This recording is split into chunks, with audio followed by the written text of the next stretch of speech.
Bienvenidos a La Izquierda Diario TV, el programa que conducimos junto a Cristian Castillo. ¿Qué tal, Cristian? ¿Cómo estás? Hola, Nicolás. ¿Qué tal? ¿Cómo andamos? Bueno, esta semana ha sido la semana donde Cristina Fernández de Kirchner hizo su reaparición en la escena política nacional, ¿no? A partir de la citación del juez Bonadío. Sí, después de su reclusión de casi 4 meses en el Calafate, vuelve en una causa que verdaderamente era la más conveniente para ella, porque es una causa floja de papeles y en todo caso los funcionarios del PRO, como Sturzenegger y Prat-Gay, convalidaron el pago de dólares a futuro por el que ella fue llamada, ¿no? Pero creo que llamó mucho la atención que más que un discurso populista, ¿no? Un discurso casi alfonsinista del llamado al Frente Ciudadano.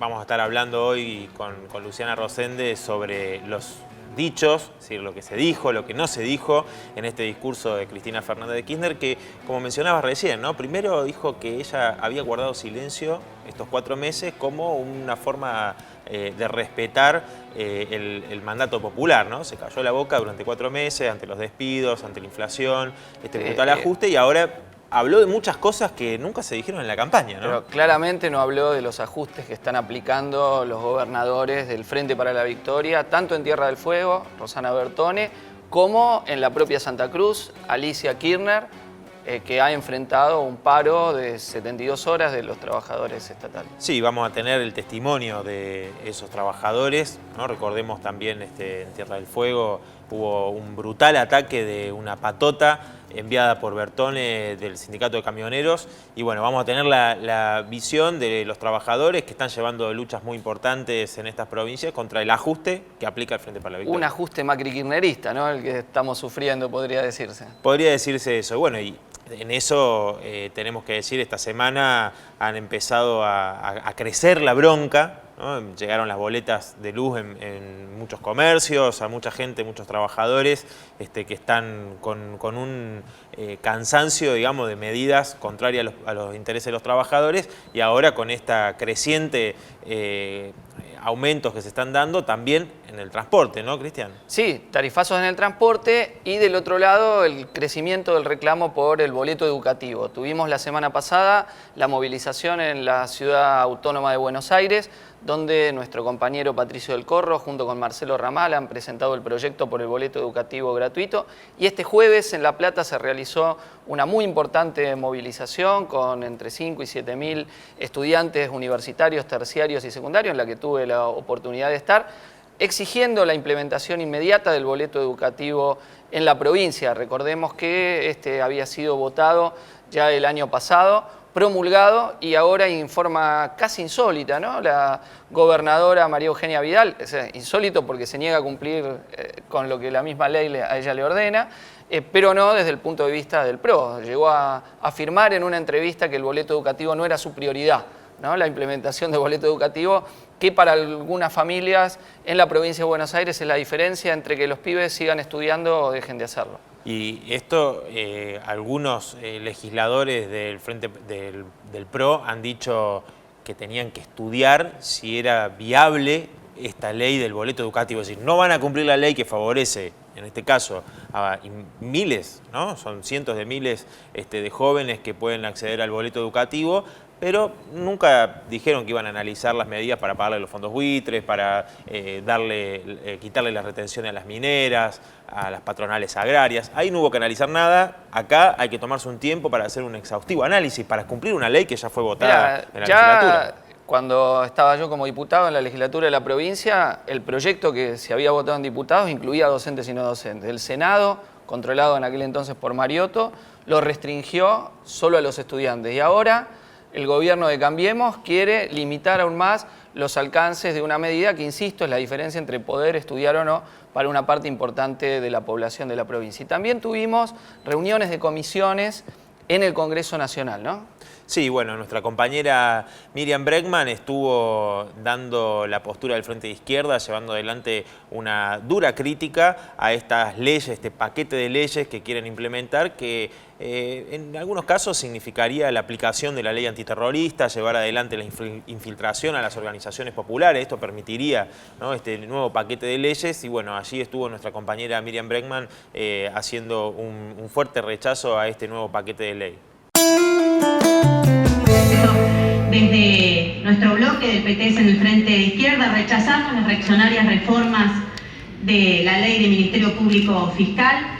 Para nosotros es una reforma que pretende aumentar la criminalización de la protesta, potenciar los mecanismos de espionaje, dejando abierta esta puerta que decíamos, porque incluso algo que, permítaseme mencionar, habla de coordinar con potencias extranjeras también. Nos gustaría que lo expliquen. Entonces hay que decírselo a la sociedad, que dentro de esta ley, que a muchos les puede parecer tan ajena, van a estar incluidos aquellos que salgan a protestar cuando le corten la luz, van a estar incluidos aquellos que salgan a protestar contra la megaminería, van a estar incluidos aquellos que salgan a protestar contra los despidos que se están sufriendo en el último tiempo. ¿Que sabe qué pasa? Con agentes encubiertos se planificaron los asesinatos de Máximo de Costec y de Santillán. Entonces, quiero discutir esas figuras, porque son figuras que tienen consecuencias nefastas en la historia argentina. El agente Balbuena, el Proyecto X. ¿Sabe por qué todos mis compañeros estaban en el Proyecto X? Porque decían que eran delitos complejos. Entonces, cuando yo vuelvo a escuchar acá que se habla de delitos complejos como una generalidad que abarca cualquier cosa, me preocupa, porque terminan las organizaciones sociales, políticas y gremiales infiltradas por eso. Bueno, y se viene la Feria del Libro y Cristian va a estar conversando con un invitado de lujo que vamos a tener en el programa de hoy. Sí, del 21 de abril al 9 de mayo, la Feria del Libro en Buenos Aires, y a propósito de esto se va a presentar el libro del encuentro entre León Trotsky y André Breton en México, que acaba de editar el Instituto del Pensamiento Socialista en una compilación realizada por nuestra compañera Arián Díaz. Y como vos decías, charlando sobre este libro y también sobre la situación actual de la intelectualidad con nuestro amigo Eduardo Gruner, con quien compartimos, entre otros espacios, el consejo editorial de la revista Ideas de Izquierda, que acaba también de salir su nuevo número. Así que con un invitado con el que vamos a tener interesantes reflexiones, vamos a estar en un ratito. Hemos tenido novedades también con los Panama Papers. Bueno, la cuarta empresa en la que aparece involucrado Macri, la cuarta empresa offshore de Macri Group, a partir de las declaraciones que hizo el periodista Alconada Amón, quien fuera parte de este grupo de periodistas que tuvieron la investigación de los Panama Papers, al juez Casanelo, apareció en su declaración esta nueva empresa de Mauricio Macri, que se suma, ¿no?, a las que tiene su hermano Gianfranco, que suma 8 empresas offshore, se suma a lo que tiene su primo Jorge Macri, intendente Vicente López, se suma a lo que ya se había conocido anteriormente de sus amigos, ¿no?, como Angelici, Abruc, el secretario de Derechos Humanos. Bueno, tenemos realmente en Cambiemos como ya lo habíamos dicho anteriormente, una cantidad enorme de funcionarios que han llevado adelante esta práctica de las empresas offshore, ¿no? Bueno, y lo de los padres parece que no solo es un problema de Macri, ¿no?, como él dice que mi padre me hizo la empresa, sino David Cameron, primer ministro británico, que mintió directamente y tuvo que finalmente reconocer este mecanismo, el que hacía discursos contra el lavado de dinero y contra esta práctica de los paraísos fiscales, y ya ha enfrentado en Gran Bretaña movilizaciones exigiendo su renuncia. Bueno, y también se conoció, ¿no?, que esto se preveía un poco, ¿no? Se decía, lo decíamos en el programa anterior, cuando hablábamos del tema de los Panama Papers, que el diario La Nación un poco justificaba, ¿no?, y se justificaba Mauricio Macri, etc. Bueno, se descubrió que su dueño tiene una empresa offshore a partir de esta investigación de Panama Papers. Dura crítica en el diario Le Monde a la cobertura que hizo La Nación, que ya mismo había tenido que sacar una aclaración muy pequeña, por otro lado, en el propio diario, de la aparición de una empresa de La Nación S.A., ¿no?, con uno de los Aguiar como propietario de esa empresa offshore, y también en el propio diario Le Monde denuncia de que Cristina Kirchner estaría ella directamente implicada en casos de lavado usando como cobertura a la Cruz Roja. Bueno, Cristian, y en la situación internacional tenemos, creo, primero el tema de Brasil, ¿no? Continúa el proceso de impeachment, ¿no? Este intento por avanzar en el Congreso Nacional de Brasil, en la Cámara de Diputados, con el impeachment a Dilma Rousseff. Y una de las situaciones importantes también a nivel internacional es el tema de lo que está sucediendo en Francia con las movilizaciones contra la reforma laboral. De Brasil vamos a estar hablando al final del programa en nuestras conclusiones. Sobre Francia nos vamos con imágenes de las movilizaciones estudiantiles y de trabajadores contra la nueva ley de Código de Trabajo que intenta imponer el gobierno de Hollande y que ha motivado una gran revuelta de la juventud como no se veía desde hace muchos años. Bueno, vamos con el programa entonces.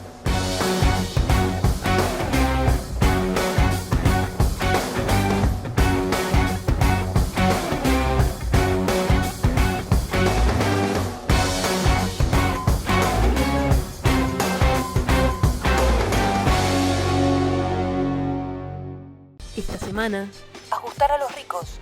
Frente a un vergonzoso espectáculo de enriquecimiento y corrupción, el Frente de Izquierda reclama ajustar a las grandes fortunas, prohibir los despidos y otras medidas a favor de los trabajadores. Tierra del Fuego, el brutal ataque de la patota a los estatales, es un caso testigo para todo el país y lo está aplicando el kirchnerismo.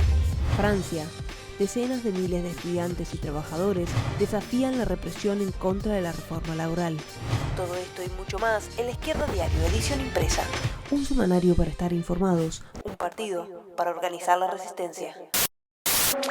Ediciones IPS presenta el encuentro de Bretón y Trotsky en México, un debate sobre la relación entre arte y revolución. El referente surrealista y el dirigente revolucionario, a través de manifiestos, cartas y declaraciones, insistieron en la independencia del arte por la revolución y la revolución por la liberación definitiva del arte. Incluye estudios y reflexiones de quienes fueron testigos del encuentro, materiales inéditos en castellano y un prólogo de Eduardo Brunner. Conseguilo en nuestra librería de Riobamba 144 y próximamente en todas las librerías del país.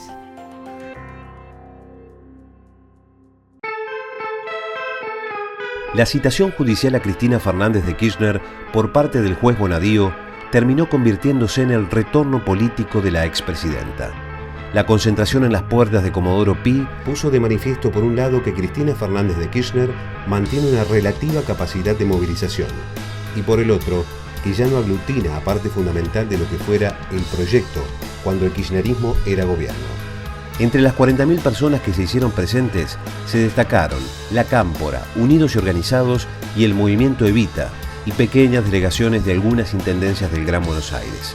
En cambio, no estuvieron algunos de los dirigentes sindicales, parte de la cúpula del partido peronista, incluyendo a Daniel Scioli y los gobernadores. La expresidenta habló más de 60 minutos e inauguró un nuevo discurso político llamando a conformar un Frente Ciudadano.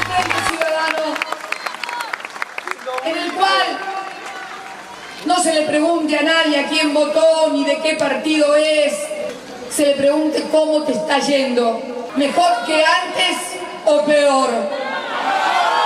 Entonces, ese es el punto de unidad, ese Frente Ciudadano debe requerirle a ese Congreso, que antes llamaron escribanía de Cristina, que se convierta en una escribanía del pueblo, de sus derechos y de todas las conquistas adquiridas en estos años.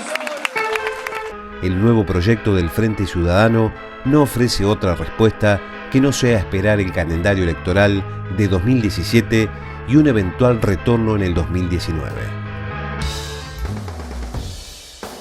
Como vimos, el discurso de Cristina Fernández de Kirchner dio un giro a lo que nos tenía acostumbrados, ¿no? El discurso nacional y popular, y ahora este discurso ciudadano buscando capitalizar el descontento que hay con las medidas que ha tomado Mauricio Macri, quizás tratando de llegar a sectores que pueden haber votado por Sergio Massa o sectores inclusive que estén descontentos que hayan votado a Cambiemos.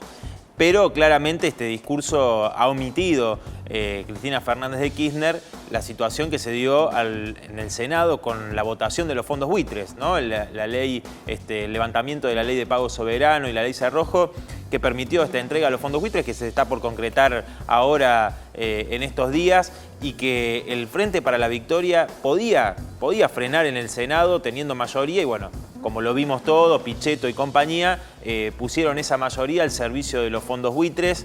También Cristina Fernández de Kirchner omitió, habló mucho del ajuste que está aplicando Mauricio Macri, hizo denuncias que nunca habíamos escuchado, ¿no? Esto creo que hay que destacarlo porque en la campaña electoral y tampoco antes había hablado de esta trayectoria de Mauricio Macri, del clan Macri, ¿no? Nunca había hablado de sus beneficios en la dictadura militar como el grupo empresario Macri, nunca había hablado de sus causas por contrabando y evasión cuando era presidente de Sebel. No había hablado de esta trayectoria del grupo Macri y fuertemente hizo cuestionamientos alrededor de esto. También mencionó el tema del ajuste que está sufriendo el pueblo trabajador, omitiendo el ajuste que aplica de manera muy similar, inclusive marcando el camino hacia el ajuste macrista, las gobernadoras del Frente para la Victoria, como lo son Bertone en Tierra del Fuego y también su cuñada, Alicia Kirchner, en Santa Cruz, donde hubo importantes movilizaciones en estos días. Entonces conversamos ahora con Luciana Rosende. ¿Qué tal, Luciana? ¿Cómo estás? Hola, sobre ¿cómo estás? Los distintos conflictos que se están dando en estas provincias. Lo estuvimos hablando el programa anterior, pero ha sucedido esta semana hechos realmente muy graves en Tierra del Fuego, ¿no? Sí, se incrementaron, digamos, tanto el conflicto y en sus niveles de violencia como el nivel de movilización. Recordemos, en Tierra del Fuego el conflicto fuerte comienza en enero con la aprobación de un paquete de leyes y una reforma previsional que en los hechos se traduce en recortes y en menos derechos para los trabajadores. Concretamente, en cuanto a la jubilación, eleva la edad jubilatoria, pone trabas en el camino hacia obtener la jubilación y sanciona la creación de un aporte solidario, que en realidad es solidario pero compulsivo, que quita una parte del sueldo para quienes ganan más de 26.000 pesos, recordando siempre que los montos de los sueldos son más elevados porque también es mucho más elevado el costo de vida en Tierra del Fuego. Ese combo que está vigente desde enero y contra el cual protestan los trabajadores es el que mantiene la gobernadora Bertone, que ya dijo que no va a dar marcha atrás y por lo tanto el reclamo por ahora no tiene visos de solución porque los trabajadores dicen concretamente que queremos que se derogue ese paquete, digamos. Y esta semana, bueno, los niveles de violencia crecieron, decíamos. El martes puntualmente hubo en uno de los focos de movilización y de corte, que fue frente a la planta de provisión de combustible hacia casi toda la provincia, una patota, un grupo de choque del sindicato de camioneros atacó a los trabajadores que cortaban allí. Los trabajadores denuncian una zona liberada por parte de la policía, hubo entre 8 y 10 heridos, ninguno de gravedad, pero fue una agresión fuerte, estaban las imágenes, así que bueno, está creciente el nivel de conflicto en la provincia. Y esto sumado, bueno, por todo esto de que hay cortes, por ejemplo, frente a la planta que provee de combustible a casi toda la provincia, esto también se redujo en menos transporte público, digamos, en lo cotidiano está muy sí, hubo inclusive caliente de parte de la gobernadora Bertone el anuncio de que se le había terminado la paciencia y que iba a enviar las fuerzas represivas para desalojar. También esto ha generado este ataque y la inflexibilidad en este ajuste por parte de Bertone ha generado también una movilización de repudio, una movilización de antorchas. Pero estuvimos en Tierra del Fuego desde la Izquierda Aéreo TV y allí estuvimos charlando con trabajadores que nos contaban lo siguiente. Hola Nicolás, la situación es complicada en Tierra del Fuego, 45 días de paro entre trabajadores estatales y municipales que tienen sitiada la provincia. Más de 20.000 trabajadores se encuentran reclamando la derogación de un paquete de medidas que vulnera los derechos de los trabajadores, particularmente en el régimen previsional. Hubo un intento de desalojo en la planta Orión donde hubo 10 trabajadores heridos. Actualmente está latente otro desalojo aquí, en las carpas que están instaladas frente a Casa de Gobierno, por ahora sin respuesta del Ejecutivo Provincial. Cristian, 45 días de acampe, 45 días de paro en reclamo de qué?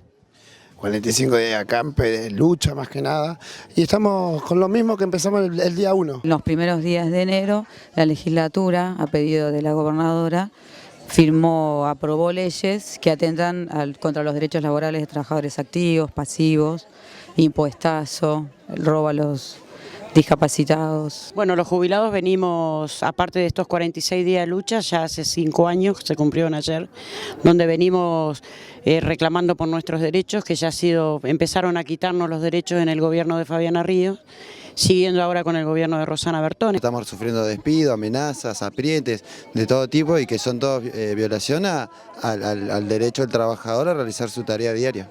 Y con todo lo que venimos luchando con los trabajadores, pasa lo que pasó el día 12. Fuimos brutalmente agredidos por el sindicato de camioneros. Que Camioneros definió ser el brazo represivo del gobierno. Fue muy claro esto, del gobierno y de la policía. Fue campo abierto, hagan lo que quieran. Nosotros estamos en calma, pero siempre en alerta. Nos están robando, por eso estamos acá y vamos a seguir estando. Como pasó ahora en Grecia y España e Italia. Siguen buscando la plata de los trabajadores, nada más. No en las grandes empresas, no en las grandes regalías, no en lo que regalan hacia las multinacionales. Sebastián Peri, para La Izquierda Diario TV. Bueno, ahí teníamos los testimonios de las trabajadoras, de los trabajadores en Tierra del Fuego. Más de 45 días de lucha que están llevando adelante contra estos planes de ajuste que se intentan implementar. Y un lugar también donde hay una expresión de rechazo muy fuerte por parte de los trabajadores a los ajustes. Es otra provincia emblema del kirchnerismo, la provincia de Santa Cruz, gobernada por Alicia Kirchner, ¿no? Sí, tiene varios puntos en común con el conflicto en Tierra del Fuego. Es un conflicto que sostienen mucho los docentes, pero también otros sectores. Esto pasa en las dos provincias, ¿no? El reclamo se unificó entre trabajadores de distintos gremios, de distintos sectores. Esta semana también fue muy caliente en Santa Cruz. Hubo 72 horas de paro entre el miércoles y el viernes. Y el jueves una movilización muy grande por reclamos de reapertura de paritarias, mejoras salariales. Los trabajadores acordaron un piso salarial que están reclamando desde distintos sectores, que es de 16.500 pesos. Ahora el salario está en un promedio de 11.000, o sea que están lejos. Y las propuestas que hubo hasta ahora, por ejemplo, concretamente a los docentes, hubo una propuesta de un 10% de aumento que obviamente fue rechazada. Luego también se ofreció una suma fija no remunerativa de 2.000 pesos, que también fue rechazada. O sea que el conflicto sigue y se incrementó, sí, notoriamente esta semana el nivel de movilización. Fue hasta ahora el más grande desde que comenzó el conflicto. Bueno, ahí también estuvimos desde La Izquierda Diario TV en la movilización de miles y miles de trabajadores en Santa Cruz. Nos encontramos acá en este gran paro provincial convocado por la Mesa de Unidad Sindical, exigiéndole al gobierno provincial los sueldos en blanco. Y obviamente estamos reclamando no solo al gobierno de Alicia, sino que también al gobierno de Macri por el ajuste salvaje que está implementando hacia todos los compañeros trabajadores. Lamentablemente acá en Santa Cruz, como en el gobierno nacional, no solo que no nos han convocado a paritaria o que lo que nos han ofrecido paritaria ha sido un aumento miserable en negro, sino que también tenemos compañeros despedidos de toda la provincia. Han hecho ofertas realmente vergonzosas para las expectativas que tenemos los trabajadores en la provincia de Santa Cruz. Creemos, por lo menos por los montos o por los porcentajes que han ofrecido, que se trataría de lo más bajo, digamos, que se ha ofrecido a nivel nacional, en un lugar, en una región donde el costo de la canasta de consumo es una de las más elevadas del país. Ninguno de nosotros llega ni siquiera a cubrir la mitad de una canasta familiar. Pedimos un salario digno acorde a la canasta familiar en un solo cargo. Pedimos juicio y castigo para todos estos corruptos que se han robado la riqueza de nuestra provincia. Nosotros nos adherimos obviamente a la lucha del trabajador de forma constante, de forma activa y apostamos, ¿no es cierto?, que con la unión del trabajador podemos sacar esto adelante. Bueno, ahí teníamos el testimonio de los trabajadores en Santa Cruz y esta situación de ajuste que se sigue implementando en todo el país. Sí, claro, forma parte de un contexto generalizado de ajuste, de reclamos por mejoras salariales y cabe aclarar de despidos que ya se concretaron. En Santa Cruz están denunciando desde ATE 450 despidos en el área de desarrollo social, alrededor de 50 en el área de educación en Pico Truncado. Digamos, son despidos ya concretados, más allá de que en paralelo se manifiestan los reclamos por mejoras salariales. Y esto se da, bueno, obviamente hablando a nivel nacional, la puja entre kirchnerismo y macrismo, la gobernadora de Santa Cruz también denuncia desde que empezó el conflicto que no está recibiendo fondo, al igual que otras provincias que sí están alineadas con Cambiemos, entonces se dan esa puja también en el nivel gubernamental, digamos. Teníamos planteado claramente un ajuste por parte del macrismo. Está planteado en las provincias gobernadas por el Frente para la Victoria una política en línea con ese ajuste. Y la vuelta de Cristina Fernández de Kirchner con su discurso del Frente Ciudadano deja claramente planteado para el Frente de Izquierda una tarea muy clara, ¿no? Que es seguir en la primera línea de la resistencia al gobierno de Macri, a los gobiernos provinciales de distintos signos políticos y plantearse la necesidad de la unidad de todos los trabajadores. Hay una resistencia muy fuerte, veíamos recién estas movilizaciones, también los trabajadores bancarios hicieron una huelga y van ahora a un nuevo paro de 48 horas, siguen las movilizaciones en Santiago del Estero, en Mendoza, en distintos lugares del país. Entonces, creemos que la resistencia a este ajuste tiene que ser llevada adelante por los propios trabajadores que hoy se están organizando y no bajo la tutela o de aquellos sectores, como lo mencionó Cristina Fernández de Kirchner, de este Frente Ciudadano, que lo que busca es una alianza política con otros sectores. Habló inclusive muy poco, pero dijo algo de los sindicatos que le habían hecho huelgas bajo su gobierno. Sin embargo, queda claro que su objetivo es un objetivo electoral. No por casualidad, la canción de Vamos a volver a lo que más se escuchaba en estos actos, en estas manifestaciones, en alusión a las elecciones, ¿no? Por eso desde el Frente de Izquierda sabemos que no podemos esperar hacia el 2017 y menos que menos el 2019, sino que hoy los trabajadores están sufriendo despidos. Está habiendo una resistencia por parte de miles de compañeras y compañeros que tenemos que organizarnos, tenemos que unificarnos, imponer un paro nacional a las centrales sindicales para parar la mano a los despidos, para pararle la mano a estos techos salariales que buscan imponerlos y, por supuesto, lograr forjar al calor de esa lucha una fuerza política propia de la clase trabajadora. Esa es la apuesta que estamos haciendo desde nuestro partido, del PTS, del Frente de Izquierda, que es justamente llevar adelante esta política, esta pelea contra los ajustes que se están implementando y hacerlo no de la mano de los ajustadores, sino de la mano de los propios trabajadores en una perspectiva independiente.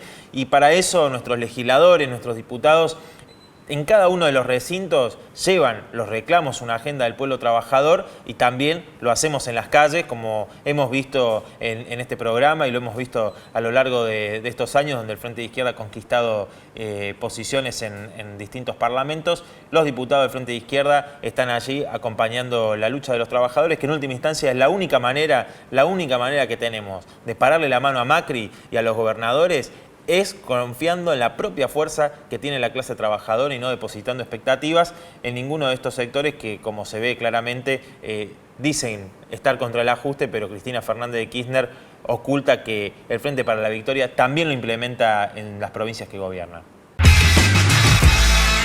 Los mártires de Chicago, historia del 1 de mayo. Un cortometraje con el relato de Osvaldo Bayer. No combato individualmente a los capitalistas. Combato al sistema que produce sus privilegios. Los mártires de Chicago, historia del 1 de mayo, hoy, al finalizar La Izquierda Diario TV. Ediciones IPS presenta El encuentro de Bretón y Trotsky en México, un debate sobre la relación entre arte y revolución. El referente surrealista y el dirigente revolucionario, a través de manifiestos, cartas y declaraciones, insistieron en la independencia del arte por la revolución y la revolución por la liberación definitiva del arte. Incluye estudios y reflexiones de quienes fueron testigos del encuentro, materiales inéditos en castellano y un prólogo de Eduardo Gruner. Conseguilo en nuestra librería de Riobamba 144 y próximamente en todas las librerías del país.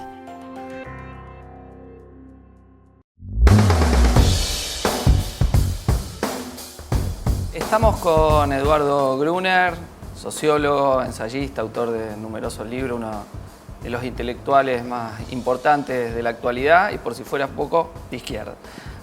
Vamos a estar conversando acerca de la publicación de un libro que creemos muy importante, que trata acerca del encuentro de dos grandes personalidades, León Trotsky y André Breton, en México. 1938, Trotsky en el exilio, se encuentran y producen algo que Eduardo Gruner, en el prólogo del libro, dice inaudito, ¿no? Un encuentro inaudito, creo que ese término utilizaste. ¿Por qué, Eduardo? Bueno, por varias razones. En primer lugar, porque quizá la razón más anecdótica, pero de todas maneras muy importante, no hay otro documento de su especie en la historia moderna, por lo menos que yo conozca. Quiero decir, otro documento que junte las firmas, la redacción y las firmas de un dirigente revolucionario de la estatura de León Trotsky y de un artista, ideólogo de los movimientos de vanguardia y del surrealismo en particular, como es Breton, ¿verdad? Pero más allá de esto que puede parecer anecdótico, lo extraordinario del documento es la enorme actualidad que tienen los debates, no solamente que están explicitados, o las posiciones que están explicitadas en ese documento, sino la cantidad de cuestiones y de potenciales debates que la lectura misma de ese documento, bueno, y los otros documentos anexos, artículos, correspondencia, etcétera, que aparecen en el libro articulados alrededor del manifiesto, digo, abren una cantidad de potenciales discusiones sobre la relación entre arte y política en general, sobre qué es, si es que existe tal cosa, un arte revolucionario, sobre qué cuestiones están comprometidas en una política, ¿no es cierto?, revolucionaria hacia la creación artística o estética. Es muy interesante que en el libro pueden verse, ¿no?, cotejarse los borradores que se van haciendo sobre el manifiesto por un arte revolucionario independiente, ¿no? Claro, claro, incluso desde el punto de vista gráfico, es estupenda la idea de presentar el manifiesto como si dijéramos a dos columnas, viendo los borradores y la versión definitiva, de tal manera que también se puede deducir de ahí cierto tipo de, en fin, ajustes y seguramente discusiones que habría entre Trotsky y Breton y eventualmente Diego Rivera, que también finalmente firma ese documento, alrededor de, bueno, todas estas cuestiones que estábamos discutiendo, ¿no? Es notable, decía yo, la convergencia de las posiciones de Trotsky sobre esta cuestión de la relación arte-política, arte-revolución, con muchos de los grandes pensadores del marxismo occidental, así llamado, tanto coetáneos a Trotsky como posteriores incluso. Está Trotsky, pareciera Trotsky y Breton, ambos, pero llama más la atención, aunque pueda sonar un poco prejuicioso, en alguien como Trotsky, que no es un crítico de arte, no es un teórico especialista en estas cuestiones, siempre estuvo muy preocupado y fue muy abierto, ¿no? Yo digo ahí, de todos los dirigentes de la primera generación bolchevique, sin duda fue el que más interesado y con mayor complejidad e interés abordó estas cuestiones, incluso en el medio de procesos tan dramáticos como la Guerra Civil, en la que Trotsky era el conductor del Ejército Rojo y sin embargo escribió ese célebre libro llamado Literatura y Revolución, muchas de cuyas ideas evidentemente pasan ahora a este manifiesto. Vos decís de alguna forma que Trotsky llega al arte desde la política y Breton llega a la política desde el arte, ¿no? ¿Cuáles serían las ideas centrales que están en el manifiesto que te permiten plantear este encuentro, esta convergencia que allí se expresa? Bueno, ante todo, digamos, hay que tomar en cuenta el contexto, que yo diría que es doble, ¿no? Como sucede a Trotsky en esta época, él está combatiendo en dos frentes, como si dijéramos, ¿no es cierto? Por un lado, obviamente, como dirigente teórico y práctico de la revolución mundial, está combatiendo al capital, si me permitís esa referencia, pero también está peleando contra lo que él ve como la perversión, la degradación, la traición, como lo llama en otro libro, de la revolución socialista en su propio país, en Rusia. Entonces, el interés de Trotsky es centralmente político, pero eso no quita que su discusión abre una cantidad de problemas específicamente artísticos también, siempre en vinculación con el contexto político. Breton, por su lado, como vos bien decías recién, llega a la política y a la política revolucionaria desde el arte, profundamente disgustado con la política stalinista en general. Breton es un simpatizante, digamos, del trotskismo y de la figura de Trotsky.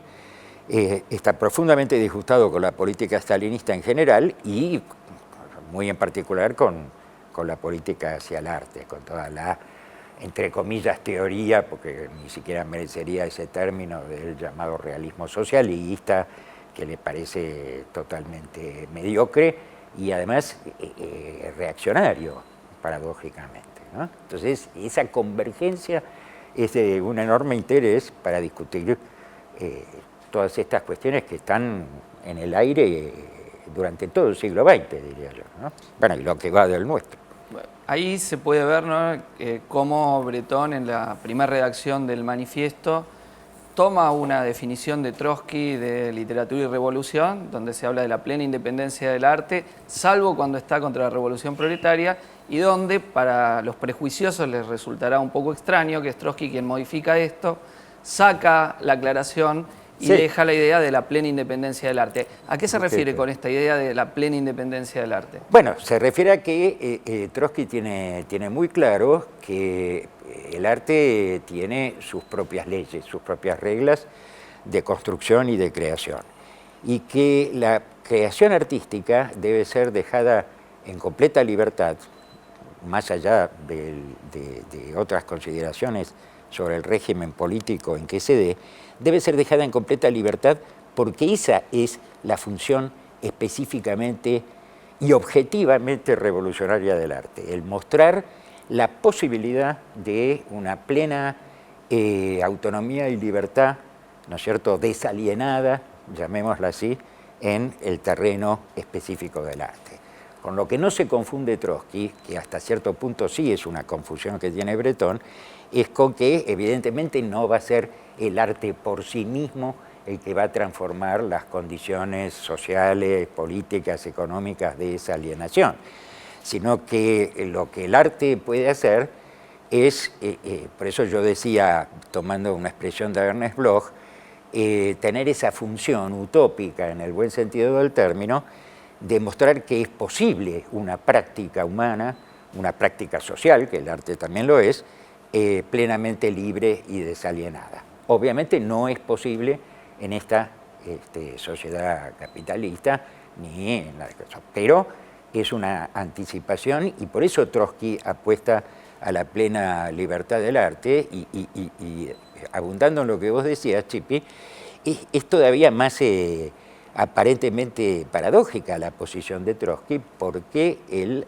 habla de en el periodo de transición, de construcción del socialismo, etcétera, la necesidad de un dirigismo fuertemente centralizado, un régimen socialista en el pleno sentido del término para la economía y un régimen anarquista, dice, para el arte. Trotsky menciona, lo corre por izquierda, digamos, a Breton, ¿no es cierto?, que obviamente uno pensaría que es Breton el que está más cerca de pensar en el arte en relación con la anarquía. Esto es muy interesante porque ya en Literatura y Revolución, ¿no?, Trotsky había discutido que no era correcto plantearse un arte o una cultura proletaria, claro, al ser una sociedad de transición, sino que ya en la sociedad socialista el arte se fusionaría con la vida, ¿no? Claro, claro, pero solamente en la sociedad socialista plenamente realizada, porque las vanguardias estéticas bueno, cuyos logros son extraordinarios y hay que sacarse el sombrero frente a un montón de cosas, cayeron, sin embargo, en esta confusión de pensar que ya en la sociedad burguesa podía apostarse a una fusión del arte con la vida. Entonces es como si implícitamente Trotsky estuviera marcando esta diferencia que tiene que existir precisamente, que no puede dejar de existir en la sociedad burguesa, entre la libertad artística y una vida condicionada, dañada, como diría Adorno, por los límites de la sociedad capitalista. Una última reflexión y el final. Vos señalás correctamente que no hay que confundir la idea de la libertad plena en el arte con que uno no pueda hacer una valoración y una crítica del contenido social y político de una obra artística, ¿no? Que está muy bien planteado. Y apuntás a la actualidad que tienen estos debates, que lejos de ser una publicación de textos anacrónicos o arqueológicos, abren a reflexiones actuales. Quería que culminemos con una reflexión tuya alrededor de esto. Bueno, la actualidad precisamente tiene que ver con estos debates en los que muchas veces se confunde eso que se podría llamar genéricamente la autonomía relativa de la creación estética con la completa ajenidad, digamos así, o distancia absoluta del arte respecto de los problemas políticos, sociales o los que fueran.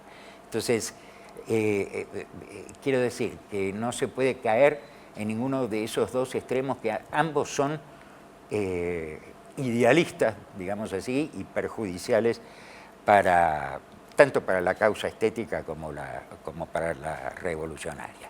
Esa autonomía relativa significa, bueno, yo cito ahí una notable y aparentemente paradójica definición que da Adorno de la obra de arte como el producto antisocial de la sociedad.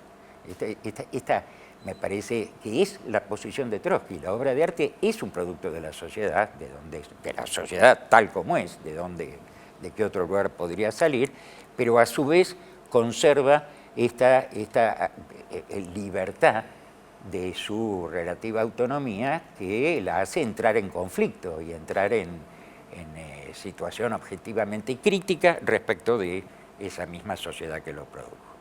Bueno, 6 de mayo en la Feria del Libro, Eduardo Gruner, Arián Díaz y otros panelistas van a estar presentando este libro, así que los esperamos y volvemos después del corte con unas reflexiones más junto a Eduardo Gruner. Los mártires de Chicago, historia del 1 de mayo. Un cortometraje con el relato de Osvaldo Bayer. No combato individualmente a los capitalistas, combato al sistema que produce sus privilegios. Los mártires de Chicago, historia del 1 de mayo, hoy, al finalizar La Izquierda Diario TV. Y no podíamos dejar de aprovechar la presencia de Eduardo Gruner para reflexionar conjuntamente sobre la situación de la intelectualidad en el gobierno de Macri, ¿no? En todos los años del kirchnerismo, de alguna forma nos ha tocado polemizar con Carta Abierta, ¿no? Ambos formamos parte del comité editorial de la revista Idea de Izquierda, La Muestro, acaba de salir el último número, invitamos a leerlo a todos los que nos están viendo y preguntarle una reflexión sobre este tema. ¿Cómo ves vos los intentos de justificación, legitimación, apoyo intelectual que está buscando el gobierno macrista? Bueno, mira, ante todo, como tenemos poco tiempo, hay que ser un poco esquemáticos. Si vos me preguntás cómo veo la intelectualidad en general, lo primero que me sale decirte es que la veo completamente desconcertada, lo cual es explicable porque los ataques contra la cultura han sido muy brutales, ¿no? Tan brutales, diría yo, como contra el resto del pueblo argentino en todo con toda esta política de ajuste feroz. Uno hubiera esperado, aunque sea como maquillaje de este gobierno, una cosa más suavizada en el campo de la cultura, pero no, se la han agarrado de manera muy fuerte, con también, bueno, no voy a hacer toda la enumeración de pasa en la Biblioteca Nacional, en los museos, etcétera, etcétera.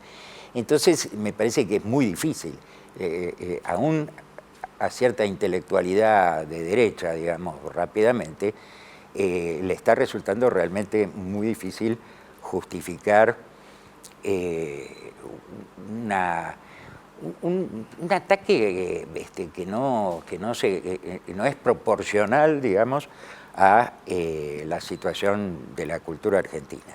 Hay que decir que tampoco hasta ahora ha habido reacciones demasiado fuertes de otros sectores de la intelectualidad, ¿no? Creo que poco a poco se irá recomponiendo. Quiero decir, vos mencionabas a Carta Abierta y la verdad es que están bastante tranquilos, diría yo. No ha habido muchas declaraciones, ni muchos... pero nada, es un momento de transición muy problemático, muy complejo, y yo confío en que se pueda recomponer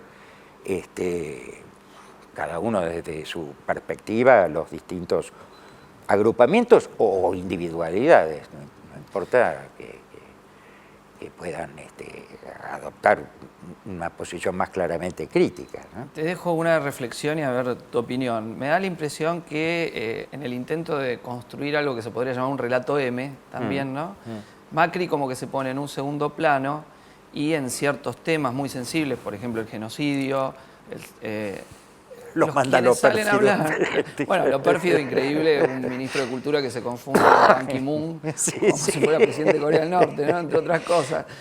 Aparte del sentido político del ataque a las cifras de los 30.000 desaparecidos, pero que trata de poner en el centro a periodistas o intelectuales agrupados, por ejemplo, en el Club Político Argentino, claro, para tratar de volver atrás, hacer una condena de la violencia política en general, ¿no? Volviendo una suerte de teoría de los dos demonios, y quizá también planteando una línea de fin de los juicios para pasar a la línea de verdad con arrepentimiento, un poco lo de Sudáfrica, ¿no? No sé cómo ves este intento. No, estoy completamente de acuerdo con lo de Sisi, con lo que decís, y en la misma línea va estos intentos fragmentarios, un poco confusos de, por ejemplo, redefinición de qué significan los derechos humanos en esta nueva situación que ha intentado el secretario de Abruj, ¿no? El secretario es muy difícil porque la Argentina es un país donde no hay una intelectualidad de derecha muy sólida y con gran... Quiero decir, en la Argentina no tenemos un Raymond Aron, por dar un ejemplo francés, ¿no? Hombre de una extraordinaria solidez intelectual, amigo personal de Sartre, aunque en la vereda de enfrente ideológicamente. No hay eso hoy en la Argentina. Entonces, ese lugar aparece ocupado, más allá de los títulos profesionales que pueda tener cada uno, como vos decís, por periodistas cultos que intentan, mal que bien, justificar o construir alguna legitimidad simbólica para la política del macrismo. Pero eso tiene patas muy cortas, por supuesto tiene a favor los grandes medios, todo lo que ya sabemos, pero tiene patas muy cortas desde un punto de vista realmente de una construcción intelectual que pueda ni siquiera parecerse a la de Carta Abierta, por hablar de los que apoyaban, ¿no es cierto?, los simpatizantes del gobierno kirchnerista. No, me quedé con esto que vos decías, que yo creo que en parte el silencio, ¿no?, de Carta Abierta tiene que ver con un fracaso, ¿no? La apuesta a la construcción de una burguesía nacional. Sí, llegaron evidentemente... Ese proyecto político expresado. Es un proyecto que llegó a un límite, bueno, y que no... Van a tener que repensar y redefinir, me parece. Bueno, todos tenemos amigos en esa agrupación, más allá de nuestras diferencias políticas, así que no estaría mal que hiciéramos un debate con ellos, repitiéramos algún debate que en su momento... Como el que tuvimos en el 2011, ¿no? En el 2011, la Facultad de Ciencias Sociales, ¿no? Que supuso la fundación de la Asamblea de Intelectuales en apoyo al Frente de Izquierda.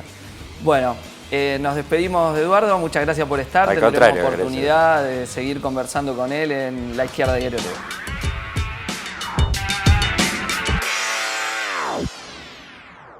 Esta semana, ajustar a los ricos. Frente a un vergonzoso espectáculo de enriquecimiento y corrupción, el Frente de Izquierda reclama ajustar a las grandes fortunas, prohibir los despidos y otras medidas a favor de los trabajadores. Tierra del Fuego, el brutal ataque de la patota a los estatales, es un caso testigo para todo el país y lo está aplicando el kirchnerismo. Francia, decenas de miles de estudiantes y trabajadores desafían la represión en contra de la reforma laboral. Todo esto y mucho más en La Izquierda Diario, edición impresa. Un semanario para estar informados, un partido para organizar la resistencia.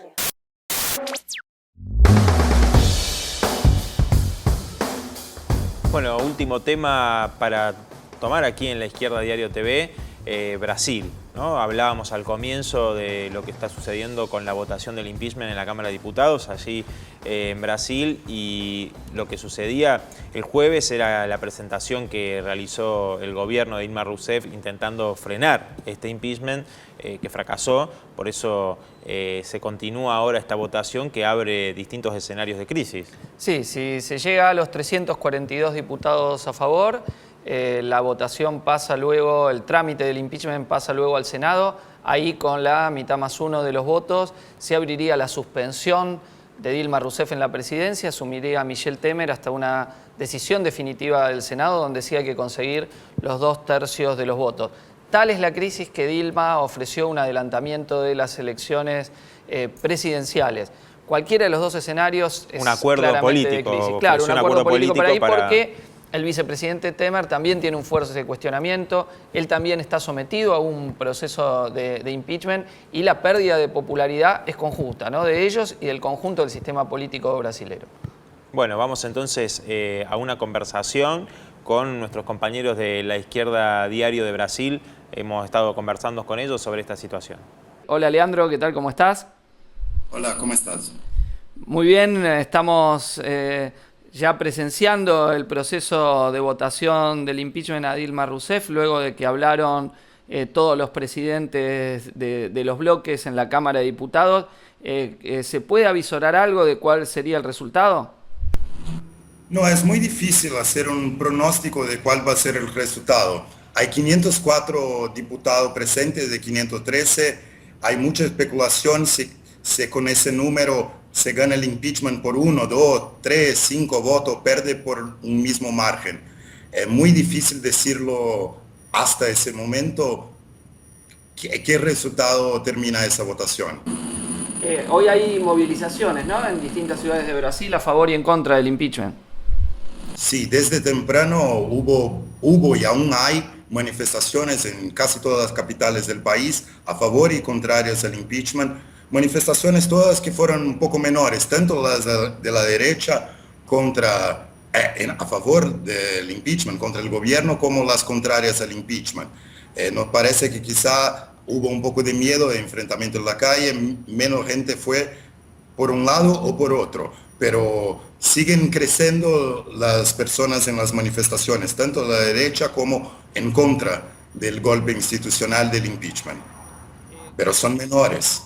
¿Cómo ves vos los dos escenarios posibles, ¿no?, en base a estos resultados alternativos que, como decías, no vamos a saber hasta que culmine la votación? Primero, el de continuidad y aprobación del impeachment, que desde nuestro punto de vista sería la consumación de un golpe institucional, y en el otro caso, el de la derrota de este intento y la continuidad del gobierno del PT, que viene realizando fuertes ajustes contra los trabajadores.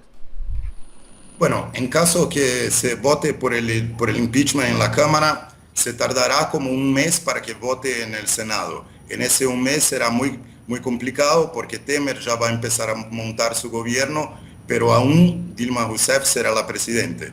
Se espera que sea más sencillo que pase la votación en el Senado porque es por mayoría simples.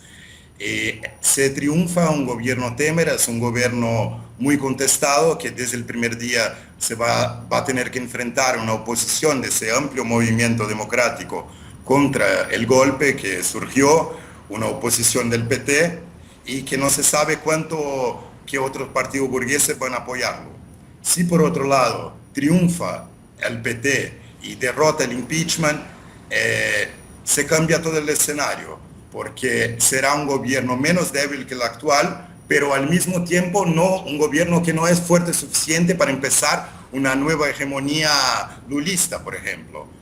Más fuerte que la actual, pero que también tendrá el problema que sectores de la clase media no le van a aceptar, y los dos escenarios, sea del Temer o que el gobierno Dilma logre derrotar el impeachment, tienen que promover ajustes y en una crisis económica histórica en el país, y que crece el despido y que van a tener también problemas por ese lado. Triunfe lo que triunfar ahora en esa votación.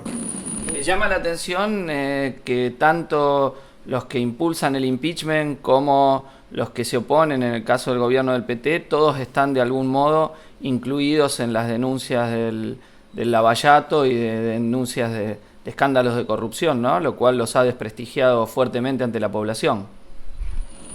Sí, ese es un problema, triunfe quien triunfe también, porque incluso es una contradicción grande también para Temer, porque se hace un discurso para sacar a Dilma contra la corrupción, pero él personalmente está denunciado en los mismos esquemas de corrupción, y el nuevo vicepresidente Cunha es un diputado muy denunciado por corrupción.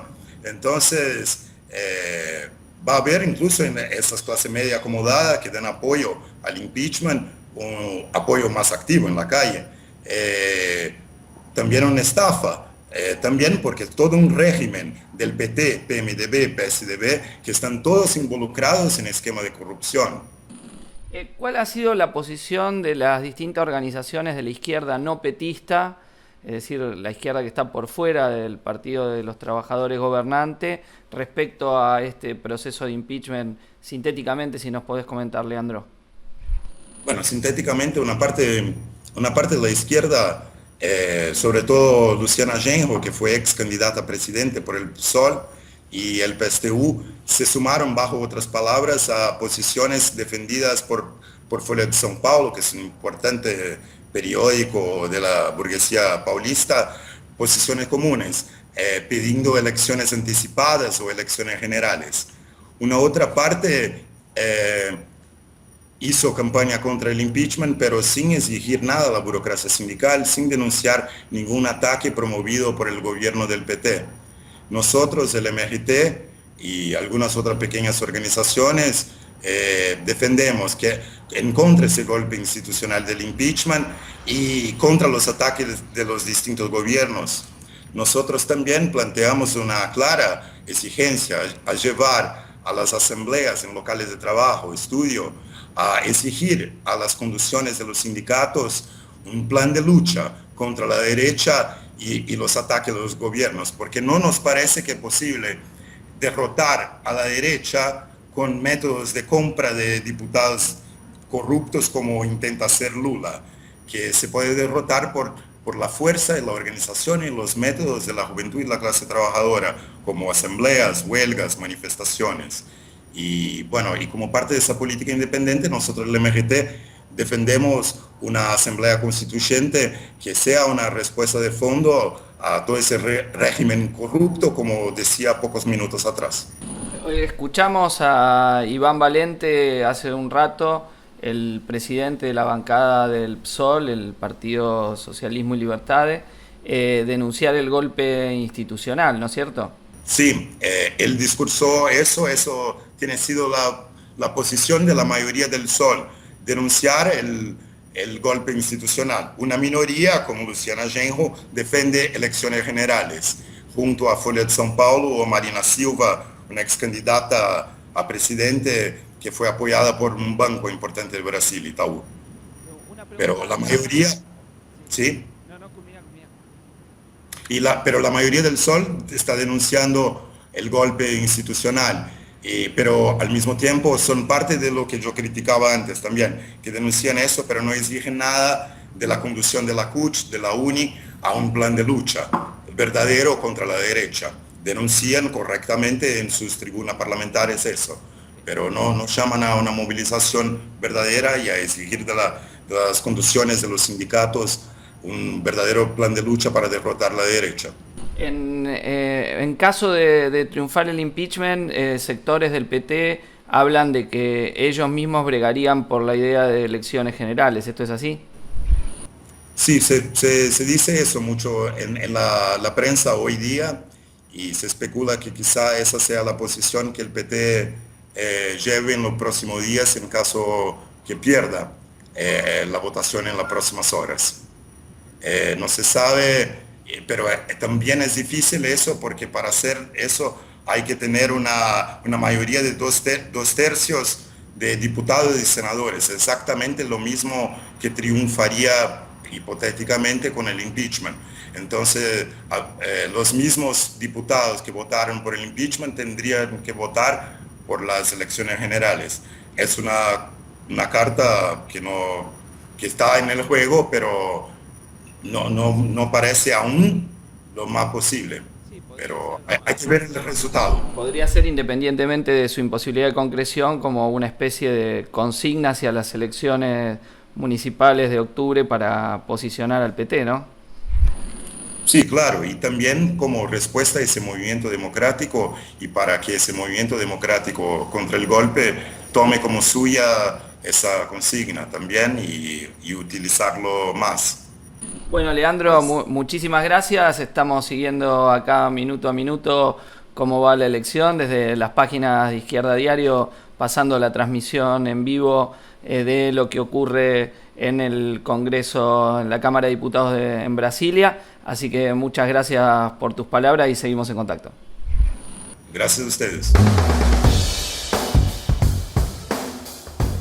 Bueno, llegamos al final de La Izquierda Diario TV. Cristian, hemos tenido un programa muy interesante en el día de hoy y creo que está planteado desde este programa seguir expresando las voces que no se expresan de muchos trabajadores y también la voz de la izquierda, por supuesto, ¿no? Sí, y no se olviden, el domingo 1 de mayo, cita de honor, Día Internacional de los Trabajadores, en la plaza junto al Frente de Izquierda y los sectores combativos de la clase trabajadora, y los esperamos el domingo que viene, como todas las semanas, en La Izquierda Diario TV.